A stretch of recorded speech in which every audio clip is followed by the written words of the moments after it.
If you've chosen to use the statistics calculator, then these videos will be essential to you because there's not really much documentation otherwise of how to use it. If you're just thinking about using the statistics calculator, I urge you to watch these videos because there are things that the stats calculator are easier to do than on the TI. And I think, honestly, a hybrid approach where you use the most efficient things from the stats calculator and the most efficient things from the calculator, and just kind of switch between the two.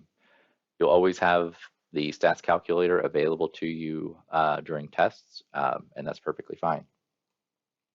So the main screen here is where you come first when you start up the stats calculator.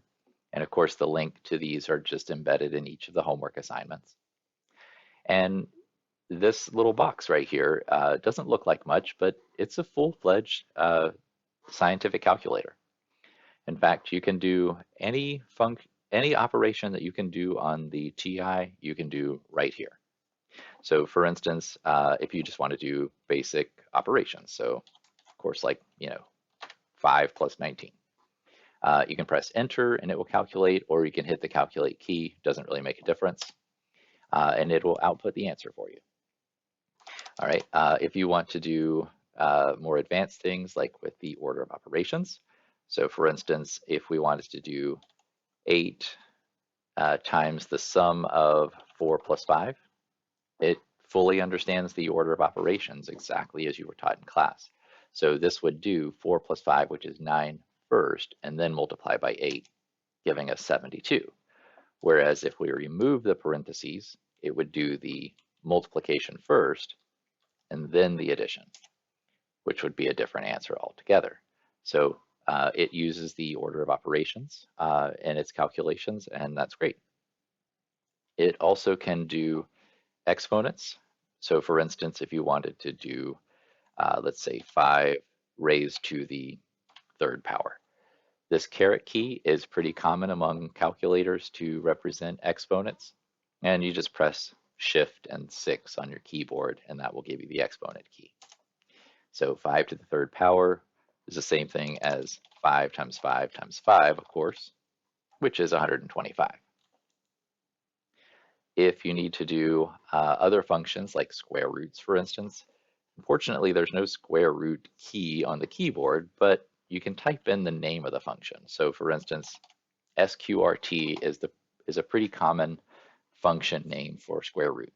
So sqrt, let's put in 49 because that's a perfect square, and its square root is, of course, 7.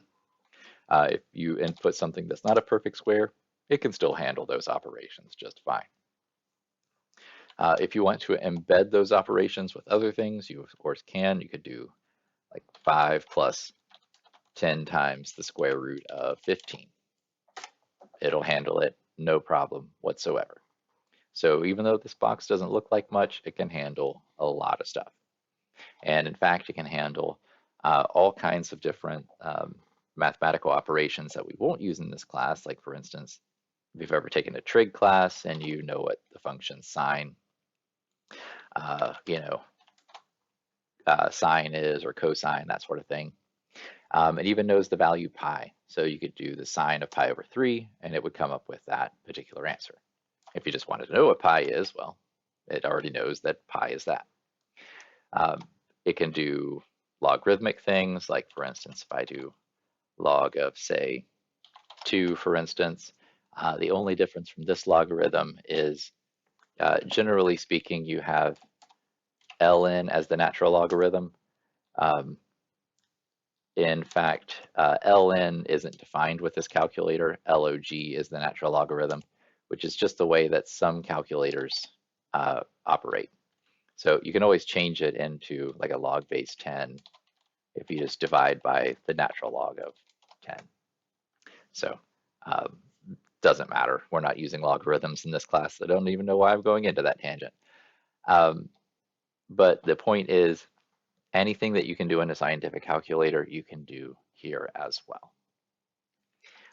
If scientific notation is involved, so if we do, let's say, 32 raised to the 17th power. So this would be a very large number.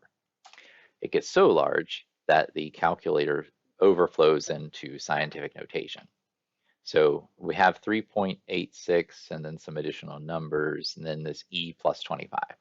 So what that means is it is the same thing as like 3.86 times 10 to the 25th power. That's the scientific notation for the calculator. So occasionally you might run into that in the course, and you just want to know that this e down here at the end is important. Now, it can get confusing because a lowercase e is also base of the natural logarithm, which is a constant 2.718. But if you do something like, let's say 2.75 e to the 15th, it will use that capital E as scientific notation. Lowercase e it sees as scientific notation if it's in this format, but if it's just e on its own, like let's do e raised to the 15th power, then it interprets it as that number 2.718. So thing you can do to get around all of that, not have to worry about it, if you did 2.31 times 10 to the 17th power or whatever, that's the way we would see scientific notation. It can convert it, well, I guess it didn't have quite enough zeros there. Let's make it like to the 29th. It can convert it to its own format of scientific notation with the E as is. So that's the basic operations with the stats calculator.